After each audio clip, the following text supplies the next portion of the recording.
Que ce fut long cette attente, mais quel plaisir de vous retrouver sur Tandem TV pour une nouvelle émission de Dieu de Doc, toujours avec nos complices. J'en profite avant de les saluer, de vous souhaiter, téléspectateurs, une très très bonne année. Et puis aussi, bonne année, Aurore. Quel plaisir aussi de te retrouver sur ce plateau. Bonne année, docteur. Bonne santé et tous mes meilleurs voeux. Merci, vous aussi, ainsi qu'à tous nos téléspectateurs.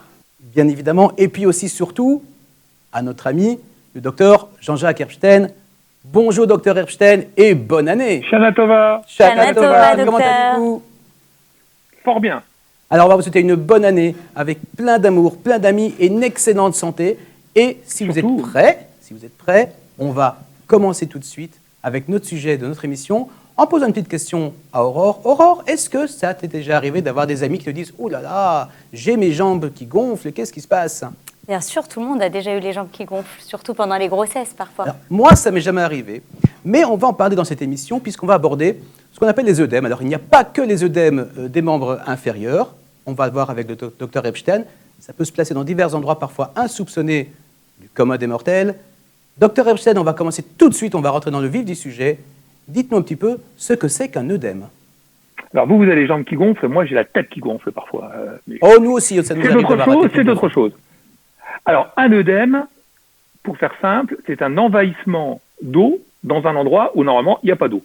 C'est la définition la plus simple qu'on peut trouver. Alors après, on peut employer des termes savants, le liquide qui va dans les endroits interstitiels. Enfin bon, ça on oublie. C'est vraiment de l'eau qui va là où elle ne doit pas aller. La meilleure image, imaginez un fleuve avec une plaine normale. Ben, un œdème, c'est quand il y a de l'eau qui arrive dans la plaine et qui envahit donc cette plaine. Ça, c'est vraiment la définition la plus simple. Tout en sachant qu'il y a deux types d'œdèmes qu'on peut trouver. Il y a un œdème où c'est l'eau qui sort, qui envahit, ou alors l'autre type d'œdème, c'est la plaine qui va sécréter de l'eau et qui va aussi provoquer un gonflement. C'est-à-dire qu'on peut dire qu'il existe deux types d'œdèmes. Il y a ce qu'on appelle l'œdème blanc, c'est qu'il est mou, c'est l'œdème, on appuie dessus. Vous avez tous fait ça dans les jambes, hein. Il y a une trace qui reste, notamment au niveau donc des membres inférieurs.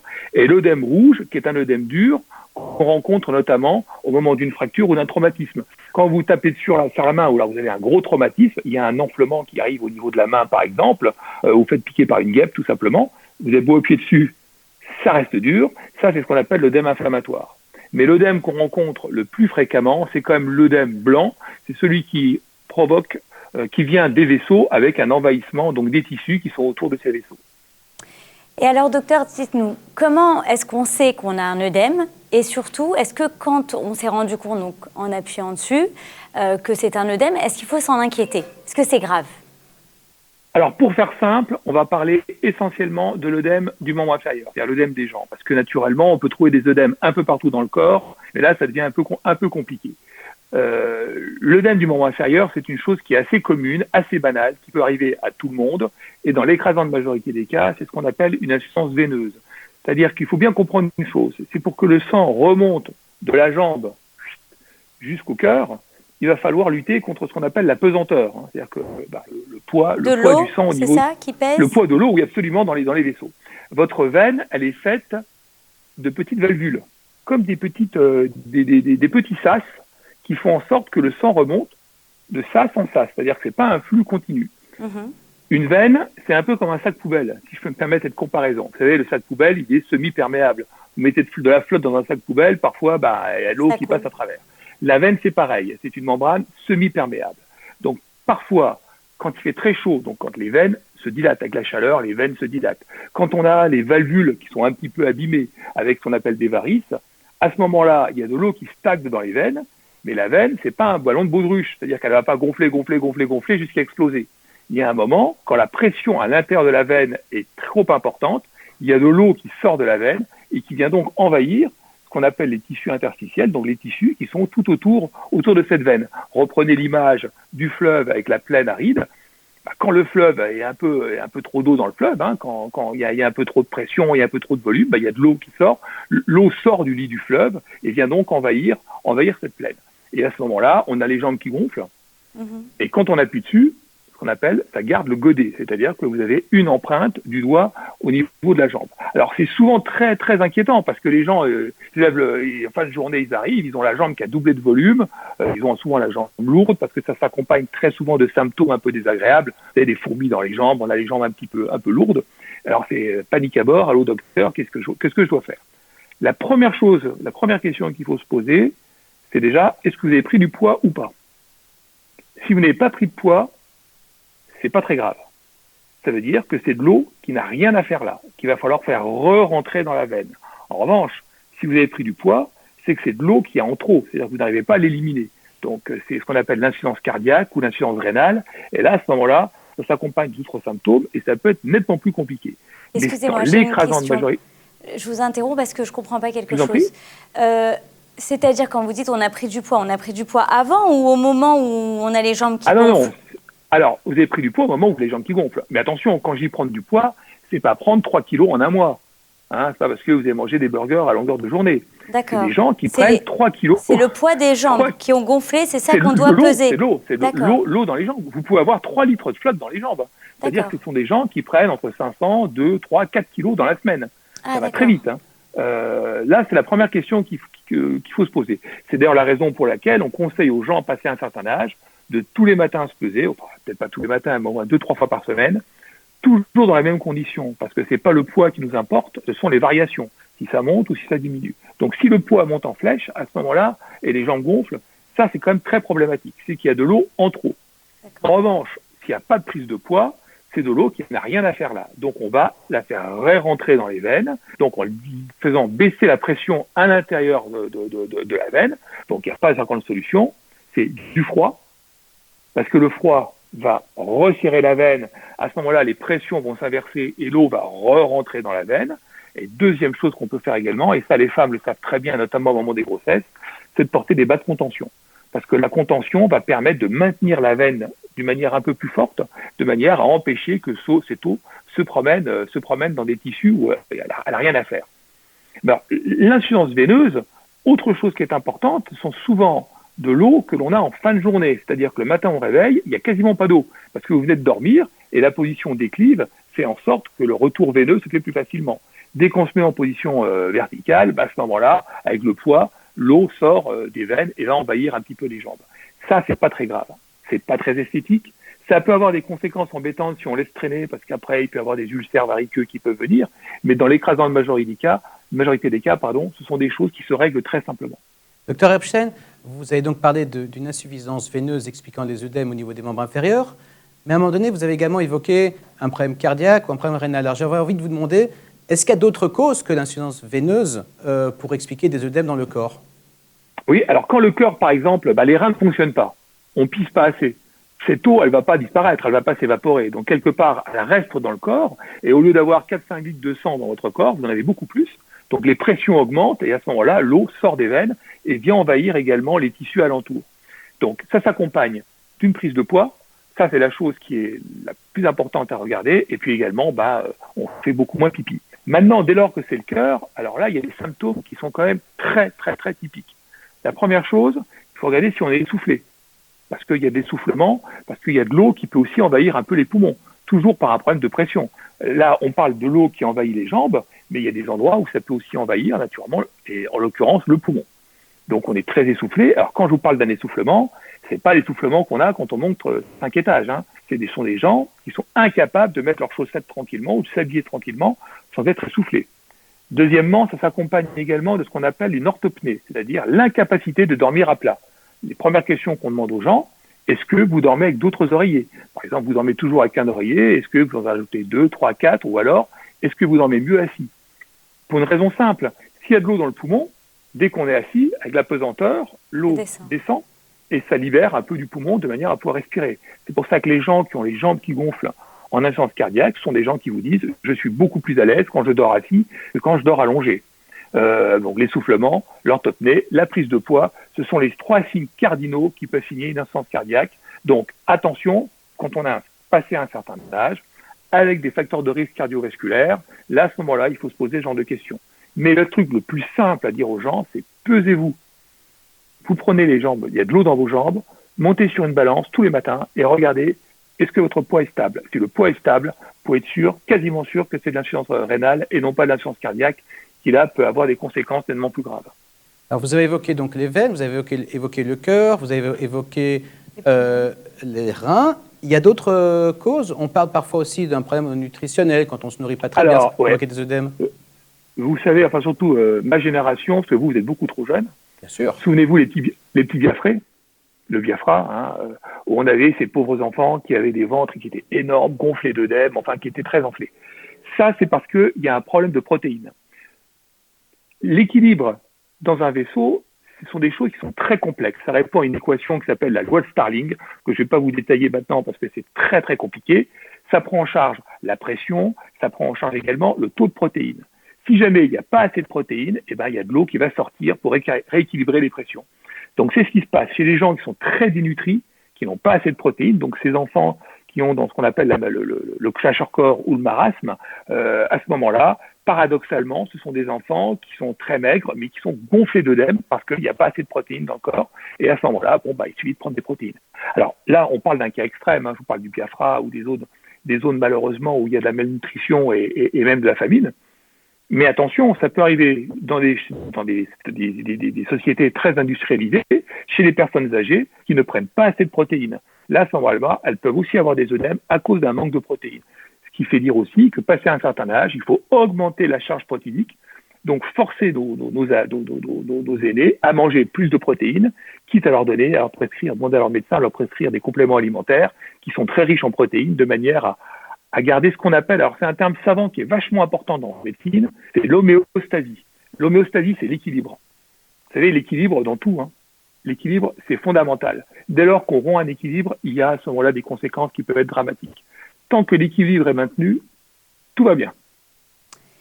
Mais comment on fait alors, docteur, pour savoir, pour connaître l'origine en fait d'un œdème? Comment on fait pour savoir, par exemple, quand on a les jambes lourdes, que c'est juste des membres inférieurs et que ça ne remontera pas aux poumons, qu'on ne fera pas, arrêtez-moi si je me trompe, mais c'est souvent ce qu'on entend, une embolie pulmonaire ou des choses comme ça. C'est possible, non? Alors, ce n'est pas une embolie pulmonaire que vous risquez, mais un œdème du poumon, ce qu'on appelle un OAP, un œdème aigu du poumon. Alors, déjà, il y a un contexte, toujours le contexte. Quand vous avez une petite gamine de 20 ans qui a les jambes qui gonflotent un peu en fin de journée, bon, on ne va pas s'inquiéter, on ne va pas lui dire que dans 15 jours, vous allez faire un œdème du poumon. En revanche, vous avez une personne de 75-80 ans qui a les jambes qui gonflent, qui prend du poids, qui est essoufflée et qui vous dit « Docteur, j'arrive plus à dormir à plat, il faut que je remette des oreillers », là, à ce moment-là, la conduite à tenir sera totalement différente. Dans le cas de la petite jeune fille, on va lui conseiller au moment de la douche de se fouetter ses jambes avec de l'eau froide ou alors d'aller au bord de la mer et de marcher le bord de l'eau, de bien sentir l'eau qui fouette les jambes pour assurer, pour faire vraiment pour stimuler un peu ses veines et faire ce retour veineux, de marcher également parce que la position statique est très mauvaise pour les veines.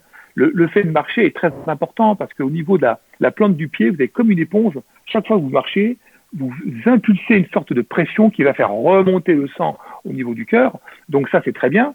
En revanche, quand vous avez quelqu'un de plus âgé qui a les jambes qui gonflent et qui a un contexte d'insuffisance cardiaque, donc vraiment c'est le cardiologue qui va regarder un peu ça, le traitement, c'est pas compliqué, faut faire pister. C'est les diurétiques, c'est le fameux furosémide ou le Lavilix, tout au moins en France, je sais pas si c'est le même nom en Israël, mais c'est comme on appelle chez nous en Moselle, la pipipile, c'est-à-dire la pilule pour faire pipi. Généralement, on la prend plutôt le matin, parce que si vous la prenez le soir, on dort plus. Vous allez valser toute la nuit, on ne dort pas. Ça permet justement de stimuler un peu au niveau rénal et d'éliminer un peu toute cette eau qu'on a en trop. Alors c'est spectaculaire. Vous savez, vous avez des gens qui arrivent, ils sont gonflés comme des bonhommes Michelin, ils sont remplis de flotte, on leur donne un peu de Slavilix, au bout de 4-5 jours, ils ont perdu 10 kilos. C'est pour ça qu'on conseille... C'est pour ça qu'on conseille souvent aux gens dans l'avion de marcher pour... Alors ça, c'est veineux. Oui, c'est veineux parce que justement, le fait d'être assis, ça peut être l'avion ou même une longue traversée. Oui, en si voiture. vous traversez la France en voiture, on conseille aux gens de s'arrêter régulièrement, toutes les 2 heures naturellement, de marcher régulièrement et dans l'avion également de marcher. Ou alors, vous avez tous fait l'expérience, vous prenez l'avion le matin, quand un long trajet, un long courrier, on vous dit il faut surtout pas enlever ses chaussures parce que vous n'arrivez pas à les remettre. Parce que vos jambes sont gonflées de flotte. Donc, faut conseiller, on conseille de mettre, avant de faire un long courrier, de mettre des bas de contention de manière à assurer une bonne contention des veines au niveau des membres inférieurs pour éviter par la position statique trop prolongée, qu'à ce moment-là, il y a de l'eau qui sort des veines et qui vient envahir les tissus alentours. Mais c'est pas très grave.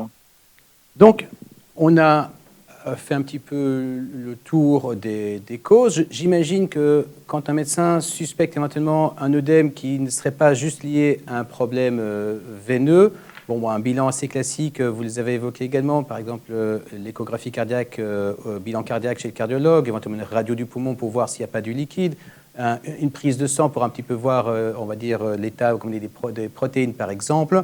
On fait le bilan, on identifie la cause de l'œdème.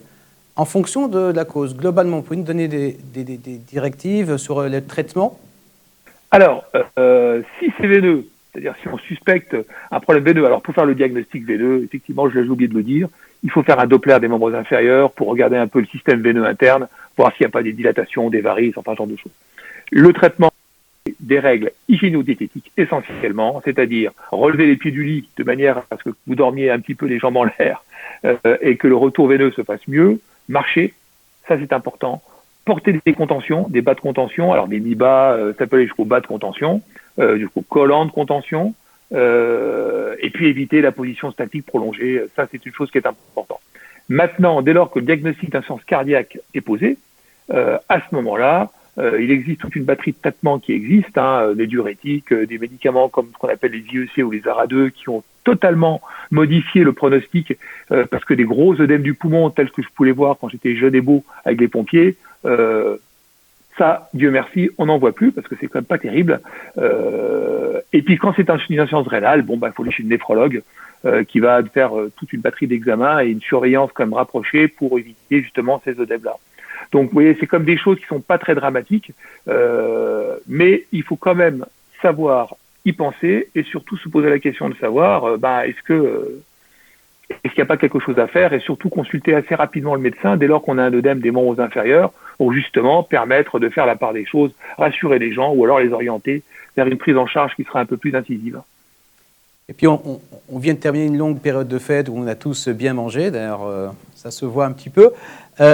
Je vais rajouter encore une fois, bien se nourrir, et vous l'avez précisé, surtout les personnes âgées, bien s'occuper de la charge en protéines pour éviter justement les œdèmes. Tu voulais poser une question, Aurore? Oui, je voulais savoir justement comment on pouvait faire pour faire de la prévention et éviter justement d'avoir des œdèmes. Est-ce qu'il y a un moyen d'éviter? Alors, si c'est d'origine cardiaque, malheureusement, ça c'est la prévention cardiovasculaire classique. Pas de tabac, pas d'alcool, marcher régulièrement, pas de cholestérol. Enfin voilà, c'est la prévention habituelle parce que l'insuffisance cardiaque est une maladie, mais c'est surtout la conséquence d'une cause qui est quand même un peu sous-jacente. Ça peut être un infarctus, enfin ce genre de choses. Maintenant au niveau veineux, je reprends ce que je vous ai dit précédemment, c'est les règles d'hygiène, de vie hygiéno-diététique, dont éviter, alors ça c'est une chose qui est importante, de mettre vos jambes devant des sources de chaleur, c'est-à-dire en hiver, il ne faut pas mettre vos jambes près du radiateur, les contentions, la marche, le froid. Le froid, c'est très important également parce que le froid permet de renforcer un petit peu le travail de la veine. Un dernier truc que je voulais dire, c'est que au tout début, on a parlé un peu des œdèmes rouges qui sont des œdèmes traumatiques. Quand on se tape sur la main et on a piqué par une guêpe, la première chose à faire, c'est le froid. Premier réflexe, vous avez un hématome qui se forme, vous venez de vous cogner. Bon, après, s'il y a une fracture, là, la conduite à tenir sera différente. Piqûre d'insectes, de moustiques, enfin bon. Ou alors, vous venez de vous cogner, vous avez un peu un hématome qui se forme au niveau de la cheville ou n'importe où. Le premier réflexe qui sauve, c'est du froid, de la glace. Alors, mettre de la glace tout de suite. Pourquoi la glace aide ? Parce que la glace va limiter l'étendue de l'inflammation et notamment de l'œdème ou de l'hématome s'il y a un hématome sous-jacent. Donc le froid est très important, ça permet quand même... Ce qui fait mal dans ces cas-là, c'est l'hématome, justement, c'est l'œdème. Cet œdème qui comprime un peu un nerf, et à ce moment-là, on peut avoir une douleur. Si vous mettez du froid immédiatement, on va limiter un peu les conséquences. De toute façon, le froid, dès que ça gonfle, du froid. Pas partout, mais quand ça gonfle, du froid. Connu le sachet de petits pois sur la bosse quand on se donne un coup? C'est très bien ça, très très bien. Le sachet de petits pois glacés pour mettre sur les jambes, c'est impeccable. Alors, la dernière fois, moi, j'avais pas de sachet de petits pois Aurore, mais j'avais dans le freezer, dans le congélateur, un paquet de Schluckim. Pour nos téléspectateurs, un paquet de glace à l'eau. Et puis, voilà, ça a très, très bien fonctionné. Et on vient d'avoir l'explication du docteur Herbstein. Ah ouais, ça marche très, très bien, oui. Donc, Le en termes froid de et les petits pois prévention, glacés, très bien. en termes de prévention, docteur Epstein, donc vous nous avez dit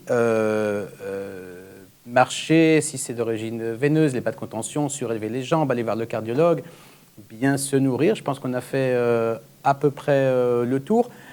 Du bon sens, du bon sens. Toujours en médecine. Dites, on nous a posé une Forcément. question au moment de la préparation de ces missions. Les œdèmes de Kuhn, quand on gonfle au niveau du cou, par exemple, est-ce qu'on peut mettre ça dans les œdèmes tels qu'on les a décrits dans cette émission? Alors, c'est plutôt les œdèmes rouges, ça. Hein. C'est un œdème inflammatoire, hein, l'œdème de Quincke. Même, vous avez ce qu'on appelle l'œdème cérébral. Hein. Quand on a un gros traumatisme cérébral ou un AVC, à ce moment-là, il y a une réaction locale qui se forme avec un œdème au niveau cérébral. Mais l'œdème de Quincke, alors là, c'est différent. On revient un petit peu aussi aux œdèmes traumatiques ou inflammatoires, notamment, je parlais des piqûres de guêpe. Alors, si c'est un œdème de Quincke, c'est-à-dire que ça commence à gonfler là, faut pas compter ni une ni deux. Hein. Faut courir vite aux urgences. Hein. Parce qu'à ce moment-là, la conduite à tenir est quand même beaucoup plus complexe, notamment avec de la cortisone, enfin, ce genre de choses. Mais pour ce qui est un œdème, je répète, un œdème inflammatoire, piqûre d'insecte ou un traumatisme, commencez par mettre de la glace et après on peut voir. Je pense qu'on a fait un bon exposé. Qu'en penses-tu, Aurore, sur le sujet des œdèmes? Est-ce que tu as appris quelque chose aujourd'hui? Oui, j'ai appris plein de choses et surtout j'ai compris, j'ai presque tout compris. Alors, non, tu as J'ai tout compris, j'ai tout compris. Docteur Epstein, à son habitude, a été extrêmement clair et à notre habitude, on le remercie. On va se retrouver tous ensemble, nous ici en plateau, vous chez vous devant votre téléviseur ou votre tablette ou votre téléphone en fonction du type de support sur lequel vous nous suivez. On va se retrouver dans un mois à peu près avec un nouveau sujet. En attendant, merci Dr Epstein. Merci docteur. Merci Aurore. Merci, Encore Miguel. une fois, une très très bonne année et on se retrouve très vite sur Tandem TV. À ciao. Au Shana revoir. Tova. Shana Tova.